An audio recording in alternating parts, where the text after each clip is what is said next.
నమస్తే. కథా శీర్షిక అనుపమ. రచన గోవిందరాజు సీతాదేవి గారు. చదువుతున్నది రాధిక. ఇక కథలోకి వెడితే, అను ఎవరు అంటూ ఆ ఇంటి యజమాని ఆంజనేయులు గారు ఆ యువకుడి దగ్గరగా అతన్ని నఖశిఖ పర్యంతం పరీక్షిస్తూ చూశాడు. అతడు అదేం గమనించకుండా, అనుపమ మళ్ళీ అదే పిలుపు. గజ్జెల పాంజేబుల త్రిశబ్దానికి వెనక్కి తిరిగారు ఆంజనేయులు గారు. విజయ్ అంటూ పరిగెత్తుకుంటూ వచ్చి అతడి చేతుల్లో వాలిపోయింది చిన్న కోడలు అనుపమ. అనుపమ అంటూ అతడు ఆమె తలను ఆప్యాయంగా నిమిరి వీపు తట్టాడు. భయ్యా, తిరిగొచ్చావా? ఇది నిజమేనా? నిజంగా నిజమేనా అంటూ సంతోషంతో ఉక్కిరి బిక్కిరి అయిపోతూ చుట్టూ ఉన్న ప్రపంచాన్నే మర్చిపోయింది అనుపమ. అను, నీకోసమే వచ్చాను తల్లి, నిన్ను చూడాలనే వచ్చేశాను. అతడు సర్వం మరిచి ఏదేదో చెప్పబోతూనే ఉన్నాడు.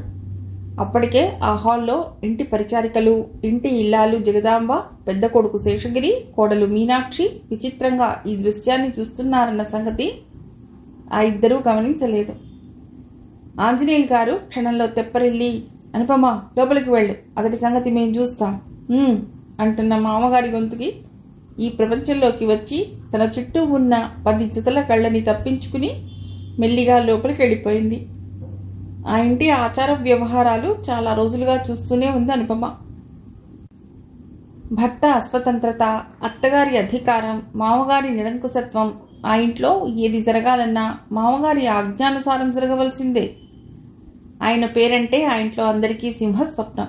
అనుపమ భర్త గోపాలం తల్లి తండ్రి గీచిన గీటు కాస్త కూడా దాటకుండా వాళ్ళిద్దరికీ ప్రేమ పాత్రుడైనాడు. అసలు వచ్చిన ఇబ్బందల్లా అనుపమ కాపురానికి వచ్చిన దగ్గర నుండి మొదలైంది. సిగ్గుతో పవిట కొంగు వంటి నిండుగా కప్పుకుని తన పడగ్గదిలోకి వచ్చి మంచం మీద వాలిపోయింది అనుపమ. బావగారు, తోటికోడలు, నౌకర్లు తన వైపు గుచ్చి గుచ్చి చూస్తుంటే ప్రాణం చచ్చిపోయింది. ఈ ఇంట్లో తన ప్రతి కదలిక అందరికీ విచిత్రంగానే ఉంటుంది. బంగారు పంజరం. ఏం సంస్కారం వీళ్ళందరిది? ఎందుకు అలా చూస్తారు? 4 సంవత్సరాల తర్వాత విజయ్ వచ్చాడు. మిలిటరీలోకి వెళ్ళిన తర్వాత ఎంత మారిపోయాడు. ఈ విజయ్ కోసం తన మనస్సు ఎంత విలపిస్తుంది. అను అనే అత్తగారి గర్జనకి ఉలిక్కిపడి లేచి నిలబడింది భయంగా అనుపమ. ఎదురుగా అపర కాళిలాగా అత్తగారు హుకుం సారీ చేసింది. జాగ్రత్త, మేడ దిగి కిందికి రావటానికి ప్రయత్నించకు అంటూ వెళ్ళిపోయింది. ఇదేమిటి ఆజ్ఞ? విస్తుపోయిన అనుపమకి కళ్ళ నీళ్లు గిర్రున తిరిగాయి. ఇన్ని సంవత్సరాలకి విజయ్ వస్తే మనస్సు విప్పి ఒక్క మాట మాట్లాడేందుకు వీల్లేదు. రుచిముఖం నుండి తప్పించుకొచ్చిన విజయ్ని కన్నారా ఒకసారి తృప్తిగా చూసుకునేందుకు కూడా నోచుకోలేదా? భగవాన్, ఏమిటి శిక్ష? కన్నీళ్లతో తలగడ తడిసిపోయింది. అసహాయురాలు ఏం చేయగలదు? అమ్మ కాఫీ, వంట మనిషి కాఫీ అందించింది. ఆ ఇంట్లో అనుపమను అర్థం చేసుకున్నది, సానుభూతి చూపేది ఆమె ఒక్కతి మాత్రమే. అనుపమ దుఃఖాన్ని మింగుకుని ఆ వచ్చిన ఆయనకి కాఫీ ఇచ్చావా అంది. నేను కాఫీ తీసుకెడుతుంటే పెద్దయ్య గారు నా చేతిలో ట్రే ఒకే తన్ను తన్ని, నౌకర్ వీరన్న కాఫీ తాగే సత్తు గ్లాసులో ఇవ్వు తెలుసుగా అంటూ వ్యంగ్యంగా నవ్వారు. అమ్మగారు, అయినా కోడలికి కావలసిన వాళ్ళు వస్తే ఇలాగైనా మర్యాద చేసేది, బుగ్గలు నొక్కుంది వంటావిడ. అనుపమ అదేది గమనించకుండానే ఆతృతగా, తాగాడా అంది. లేదు తల్లి, ఆ కాఫీ ఆ మానవుడు ముట్టనే లేదు. మీ మామగారు ఆ అయ్యకి ఆ మూల విరిగిపోయిన సామాన్లు పారేసే గది లేదు, ఆ గది చూపించి అక్కడ కూర్చోమన్నారమ్మా. ఎంత అన్యాయం! వంటలక్క ఇంకా చెప్పుకుపోతూనే ఉంది. అనుపమకి అవేవి వినిపించటం లేదు. విజయ్ స్నానం చేస్తే గాని కాఫీ తాగడు, అదీగాక అలాంటి గ్లాస్తో 2వ రకం కాఫీ. భగవాన్, తనేం చేయగలదు? విజయ్ ఈ రావటమే తన పుట్టింట్లో ఉండగా వస్తే తను ఎంత హడావిడి చేసేదో. 2 ఎడ్ల బండి కట్టించుకుని స్టేషన్కి వెళ్ళి రైల్లో నుంచి చేయి పట్టుకుని దించి ఎంతో హుషారుగా గిత్తల్ని పరిగెత్తిస్తూ ఇంటికి వెళ్ళగానే అనుపమ ఊహాచిత్రం చెదిరిపోయింది. వంటలక్క మాటతో, మీ మామగారు ఆయనతో ఏదో మాట్లాడుతున్నారు. విజయ్ ఏం కబుర్లు చెప్తున్నాడో. పాకిస్తాన్ యుద్ధంలో తను ఎంత ప్రమాదంలో చిక్కుకుని బయటపడింది. ఇంకా ఏం చెప్తూ ఉంటాడో. అనుపమ ఇక ఆగలేక విజయ్ చెప్పే మాటలైనా దూరంగా ఉండి వినవచ్చుననే ఉద్దేశంతో ఎవ్వరూ తనని చూడటం లేదనే నిర్ధారణకి వచ్చి మెల్లిగా విజయ్కి ఇచ్చిన గది దగ్గర నిలబడింది. ఆంజనేయులు గారి గొంతు ఖంగున వినిపిస్తోంది. మీరు స్నానం చేయటానికి ఈ ఇంట్లో సౌకర్యంగా ఉండదు. అలా విడితే కాలు ఉంది. హాయిగా స్నానం చేసి రావచ్చు. భోజనం ఏర్పాటు నేను చూస్తాను. ఎవరిని ఎలా సత్కరించాలో మాకు వెన్నతో పెట్టిన విద్య అంటూ వ్యంగ్యంగా ఇల్లు అద్దిరిపోయేటట్టుగా నవ్వాడాయన. అంతవరకు ఆయన వెనకనే నిలబడిన గోపాలం మెల్లిగా నాన్నగారు అంటూ ఏదో చెప్పబోతున్న అతడిని వారించి, అరే ముందు నువ్వు ఇక్కడుంచి పో అంటూ ఒక్క కసురు కసరటంతో గోపాలం నెమ్మదిగా అక్కడి నుంచి జారుకున్నాడు. విజయ్ ఆత్మాభిమానం ఎంత దెబ్బతినేటట్లుగా మర్యాద జరుగుతున్నదో అర్థం చేసుకుంది అనుపమ. పక్క గదిలోంచి బావగారు తోటికోడళ్ల గుసగుసలు వినిపిస్తూనే ఉన్నాయి. మీ మరదలికి ఆ వీరుడు ఏం కావాలిటా? తోటికోడలి గొంతు. ఏమో నీవే అడగలేకపోయావా? చెల్లెలు నీకు ఆ మాత్రం చెప్పదు. అయినా అన్నయ్య సిగ్గు లేకపోతే సరి ముఖానికి. తోడబుట్టిన అన్నలకి గతి లేదు గాని ఈ అన్నగారు మాత్రం వెతుక్కుంటూ వచ్చాడు చెల్లెల్ని చూడటానికి. ఏం కాలమండి, అన్నయ్యలు చెల్లెమ్మలు అని వరుసలు పెట్టి పిలవటం ఈ రోజుల్లో ఫ్యాషన్ అయిపోయింది. ఈ వరుసల్లో అందరి కళ్ళు కప్పుతూ నాటకం ఆడటం. చూడటానికి మన్మధుడిలాగా ఉన్నాడు. పాపం పెళ్లి పిటాకులు లేనట్లుంది. అయినా పెళ్లి కాక ముందు ఇలా ఏడ్చినా, ఇలా మొగుడితో కాపురం చేస్తున్నా కూడా సరాసరి ఇక్కడికే వచ్చేస్తాడా? మీ మరదలు ఈ ప్రబుద్ధుడికే కాబోలు చాటుగుండా ఉత్తరాలు రాస్తూ ఉంటుంది. ఎంత గుండెలు తీసిన బంటు కాకపోతే ఇంతమంది మనం ఉన్నామనైనా లేకుండా అవ్వా అప్పుడే ఇరుగు పొరుగు బుగ్గలు నొక్కుంటున్నారు. అయినా వెర్రివాడి పెళ్ళాం వాడకల్లా వదినని ఆ గోపాలం చవటగలకనే ఈ రాణిగారి ఆటలు సాగుతున్నాయి. ఇంటికి చిట్టంత పెద్ద కొడుకు మీరు గుట్లప్పగించి చూస్తూ ఊరుకోకపోతే 4 వాయించి వచ్చిన దారి పట్టేటట్లు చావబాదలేరు. నా దగ్గర తప్ప మీ ప్రతాపం ఎక్కడా చెల్లదు. చిచ్చి నాకు తల కొట్టేసినట్టుగా ఉంది. బావగారి మౌనం, తోటికోడలి శూలాల్లాంటి మాటలు ఇహ వినలేక గిరిక్ర వెనక్కి తిరిగింది. దుఃఖాన్ని దిగమింగుతూ వెనక్కి తిరిగిన అనుపమ పై ప్రాణాలు పైనే పోయాయి. ఎదురుగా అత్తగారు ఎంతసేపటి నుంచి నించుందో దొంగని పట్టుకున్న పోలీసుగా పొళ్ళు కొరుకుతూ, నీ పిచ్చి వేషాలు నా దగ్గర సాగవు. ఆఖరిసారిగా చెప్తున్నాను, ముళ్ళు దగ్గరుంచుకో. నీ మొగుడు వెర్రి వెధవైనా మేం మాత్రం కాదు. ఇంకా చిట్టాడిలా ఇక్కడే నించున్నావే, పో లోపలికి అంటూ మీద మీదకి వస్తున్న అత్తగారి ఆకారాన్ని చూసి భయంతోనూ అవమానంతోనూ తల వంచుకుని వచ్చే దుఃఖాన్ని పవిట కొంగు నోట్లో కుక్కుని మింగుతూ తన గదిలోకి వెళ్ళింది అనుపమ. అతి సున్నితమైన ఆమె హృదయం ఈ అఘాతానికి తట్టుకోలేక రాయిలా ఉండిపోయింది. విజయ్ ఇంత హఠాత్తుగా వస్తాడని అనుపమ ఊహించలేదు.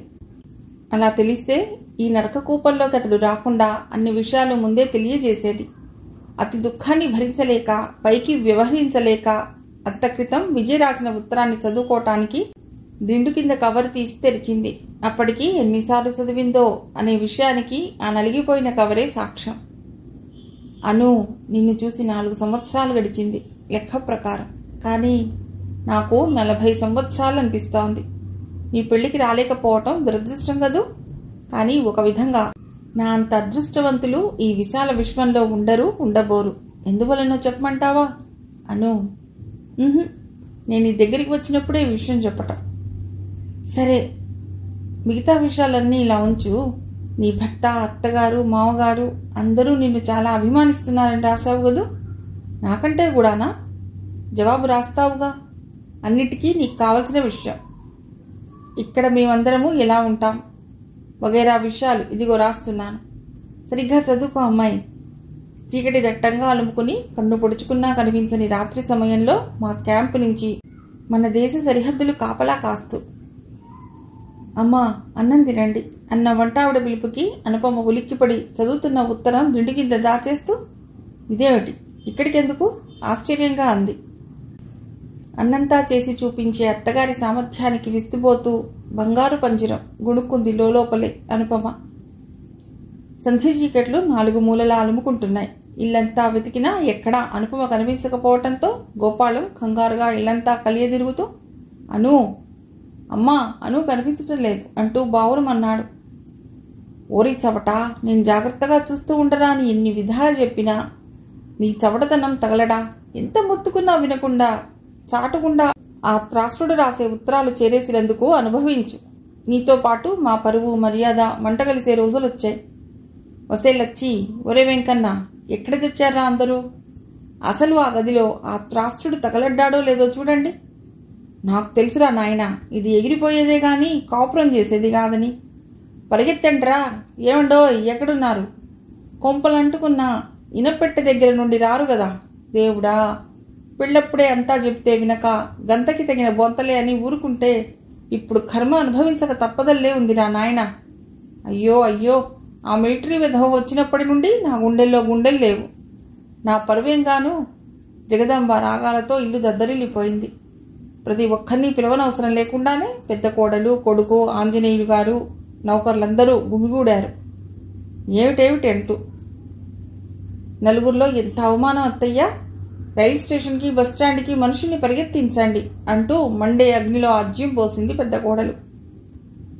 ఆంజనేయులు గారు కళ్ళు దాగిన కోతిలా గంతులేస్తూ, చూడండిరా విధవల్లారా, ఎక్కడ దొరికినా జుట్టు పట్టుకుని ఈడ్చుకురండి దౌర్భాగ్యులని. అయినా ఇంట్లో ఇంతమంది ఉన్నారు తినటానికి, ఏం ప్రయోజనం ఉంది? ఆ విధవ ఎప్పుడు ఉడాయించాడో ఒక్క విధవ చూడలేదు. నేను జాగ్రత్తగా అని చెప్పాను కదరా పెద్దడా, చూడ్లా అంటూ పెద్ద కొడుకు మీద విరుచుకుపడ్డాడు ఆంజనేయులు గారు. చూడలేదు నాన్నగారు, ఉండండి అసలు గదిలో చూద్దాం అంటూ దారి తీశాడు. అందరూ ఆ వైపు పరిగెత్తారు. ఏం చిత్రం కనిపిస్తుందో చూద్దామని. ఆంజనేయులు గారు అనుమానంతో భార్యను ఉద్దేశించి, ఏమే, అసలు దాని గదిలో దాని నగలు బట్టలు ఉన్నాయో లేదో చూసి చచ్చావా? ఎరా గోపాలం, చూసావా? ప్రశ్నించింది తల్లి. అసలు అను కనిపించక నేనేడుస్తుంటే ఇవన్నీ ఇప్పుడెందుకమ్మా అన్నాడు అమాయకంగా. అమ్మగారు, ఆ గది తలుపులు లోపలేసింది, ఎంత పిలిచినా ఎవరూ పలకటంలా అంటూ లచ్చి వగరుస్తూ చెప్పింది. గాడిద కొడుకుతో కులుకుతూ కూర్చుంది గావాలను.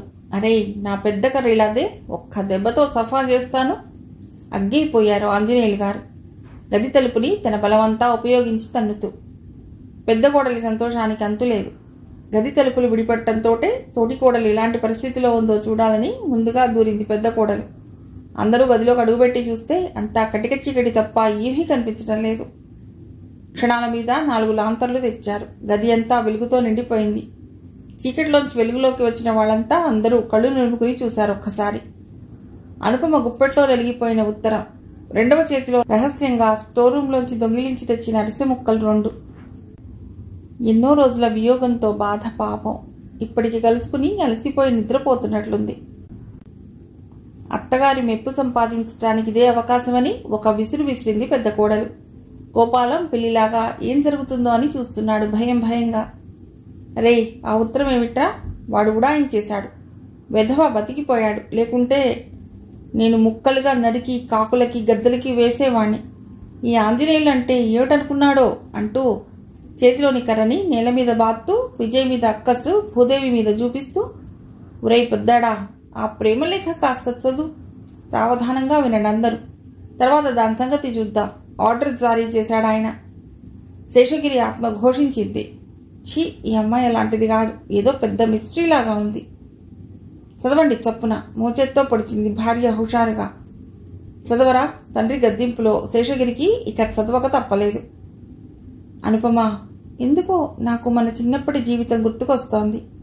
ఏటి ఒడ్డున ఇసుకలో పరిగెత్తుతూ ఆడుకున్న ఆటలు, ఆ దగ్గరలోనే చర్చిలోన ఊదారంగు బోగన్విల్లా పూలు, నువ్వు కావాలని సతాయిస్తే తీసుకువస్తాలే అని ప్రహరీ ఎక్కి లోపలికి ఉరకటంలో నా కాలు వెణికితే ఎంత బాధపడ్డావనో. పూలు తీసుకుని వస్తుంటే తోటమాలు వెంటబడితే నువ్వు గుమాస్తాగా ప్లాన్ వేసి దారి తప్పించటం గుర్తుందా? బాల్యం ఎంత ఆనందంగా గడిచింది. నాకు మిగిలింది ఈ అనుభూతి ఒక్కటే. ఏ ఉద్యోగమూ అక్కర్లేదని మిలిటరీలోకి వెడుతుంటే అమ్మ ఏడుస్తుంటే నేను ముందుకు అడుగు వేయలేకపోతే అప్పటి నీ మాటలు మర్చిపోలేను. విజయ్, పుట్టిన ప్రతి జీవి గిట్టక తప్పదు, కానీ అదే బతికిన కాసిని రోజులు దేశం కోసం, మన మాతృదేశం కోసం పాటుపడుతున్నానన్న సంతృప్తి. అబ్బా, అప్పటి నీ మాటలు తలుచుకుంటేనే నా మనస్సు ఆనందంతో గంతులేస్తుంటుంది. విజయ్, నిన్ను చూసుకుని నేనెంత గర్విస్తున్నాననుకున్నావు? జన్మ జన్మలకి ఇలాంటి సోదరునే ప్రసాదించు భగవాన్ అంటుండగానే నీ కళ్ళు నీళ్లతో నిండిపోయినాయి.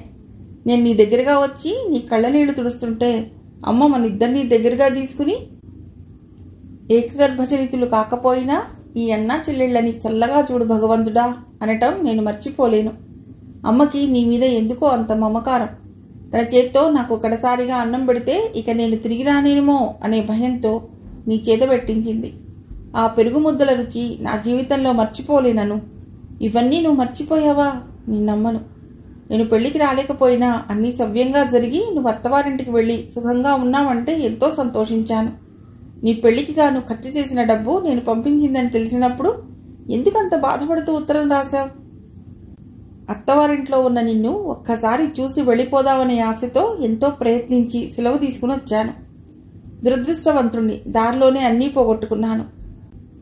ప్రయాణంలోని సంఘటన నన్ను కదిలించేస్తోంది. అను, నువ్వు విన్నా వినకపోయినా నా భావ పరంపర నీ దగ్గరికే చేరుతుంది. నువ్వు పెద్ద పెద్ద ఉత్తరాలు రాస్తూ ఉంటావే, మన దేశం, మన ప్రజలు అని. చూడమ్మా, మన పక్కవాడే మనలని నిలువుదోపిడీ చేస్తున్నాడు. లంచగొండితనం పెచ్చు పెరిగి విలయతాండవం చేస్తోంది. అసలు అవినీతి లేకుండా ఎక్కడుంది? అను, ఇలాంటి దౌర్భాగ్యాలతో నిండిన దేశం కోసం నా మాతృభూమి అంటూ గర్వంగా నాలాంటి లక్షలాది సైనికులు నల్లులు మాడిపోయినట్లుగా మాడి మసవుతాం. మా ప్రాణాలని తృణప్రాయంగా ధారపోస్తాం. చెప్పమ్మా, ఏది న్యాయం? నీ కర్తవ్యం అంటూ నన్ను హెచ్చరిస్తావు. నేను ఎంతో సంతృప్తిగా నా విధిని నిర్వర్తిస్తూ నా ఆప్తులని చూడాలని ఎన్నో కలలు కంటూ ఎన్నో సంవత్సరాల తర్వాత వస్తుంటే నాకు అనుభవంలోకి వచ్చింది ఇది నువ్వంటావు. మిలిటరీకి వెళ్ళిన తర్వాత ప్రతీకార దృష్టి ఎక్కువైంది భయ్యా అని. కాదమ్మా, మంచి చెడు ఏ కాలంలోనూ ఉంటూనే ఉంటుంది. కానీ ప్రస్తుతం మన దేశంలో చెడువైపే మొగ్గు కనిపిస్తోంది. ఇలాంటి స్థితిలోనే మనం ఉంటే మన దేశానికి అధోగతి తప్పదను. మాకు శత్రువు ఒక్కడే, మన దేశం మీదకి దండయాత్రకు వచ్చినవాడు మాత్రమే. మేము ఒకళ్ళని ఒకళ్ళని దోచుకోవాలని ప్రయత్నించాం. మా జాతి అంతా ఒక్కటే, అదే భరత జాతి. ఈ భావాలతోనే మా హృదయాలు నిండి ఉంటాయి. నా లీవ్ని రద్దు చేసుకుని వెళ్ళిపోతున్నాను. అక్కడే హాయిగా ఉంటుంది. నా ప్రయాణంలో ప్రతి హృదయంలోనూ మంచి చెడులను చూశాను. ఒక్క విషయం మాత్రం నీకు తెలియజేయకుండా ఉండలేనను. 500 రూపాయలు ఇస్తే అనుపమని ఎవరికీ తెలియకుండా నీతో పంపే ఏర్పాటు చేస్తానని నీ తోటికోడలు నాకు కబురు పంపింది. అను, ప్యాంటు జేబులోని రివాల్వర్ మీద ఉన్న నా చెయ్యి గట్టిగా బిగుసుకుంది. అనుపమ, నా ఆవేశాన్ని ఎంతో కష్టం మీద అణుచుకున్నాను. ప్రాణాల్ని వడ్డి విదేశీయుల బారి నుండి దేశాన్ని రక్షించగలిగాం. దేశమంటే అక్కా చెల్లెళ్ళు, సోదరులే కాదను. సామూహికంగా దేశాన్ని సంరక్షించగలిగామన్న సంతృప్తి నాకు మిగిలింది. కానీ వ్యక్తిగతంగా నీవేం సుఖపడుతున్నావో, రోజు రోజుకు రాబందుల్లా నిన్ను చిత్రహింస చేసే మీ వాళ్ల నుండి నిన్ను రక్షించడానికి నేను, నా రెజిమెంటు, నా రివాల్వరు ఎందుకు పనికిరావు. నీలాగా ఎంతమంది ఆడపిల్లలు బాధపడుతున్నారో ఎవరికెరుక. నిర్మల హృదయాలకు ప్రాధాన్యం ఇవ్వక లింగభేదాన్నే ఆధారంగా తీసుకుని ఉన్నవాటికి లేనివి కల్పించి వృధాగా దూషించే దిక్కుమాలిన ప్రజలనేమనాలి? నిష్కల్మష హృదయాల సంగమం. పాపం అంటే అవివేకం కదూ. ఇహ సెలవు. కలకాలం పసుపు కుంకుమలతో వర్ధిల్లు చెల్లి. విజయ్. శేషగిరి ఉత్తరం చదవటం పూర్తయింది. ఆంజనేయులు గారి దృష్టి కిటికీలో చల్లారిపోయి ఈగలు ముసురుతున్న కాఫీ పైన, విస్తరిలోని ఎండిపోయి చీమలు పట్టిన అన్నం పైన పడింది. పెద్ద కోడలు ఎప్పుడు బయటికి జారుకుందో ఎవరూ చూడలేదు. అప్పుడే స్పృహలోకి వస్తున్న అనుపమకి మామగారి దీర్ఘమైన నిట్టూర్పు, భర్త తనని 2 చేతులతోనూ ఎత్తుకుని తన రూంలోకి తీసుకువెళ్లటం మసకగా కనిపిస్తున్నట్లుగా ఉంది. తన భర్తలో అంత ధైర్యం ఉందా అనే విషయం చాలాసేపటి వరకు అనుపమకి నమ్మకం కలగలేదు. కథ అయిపోయింది.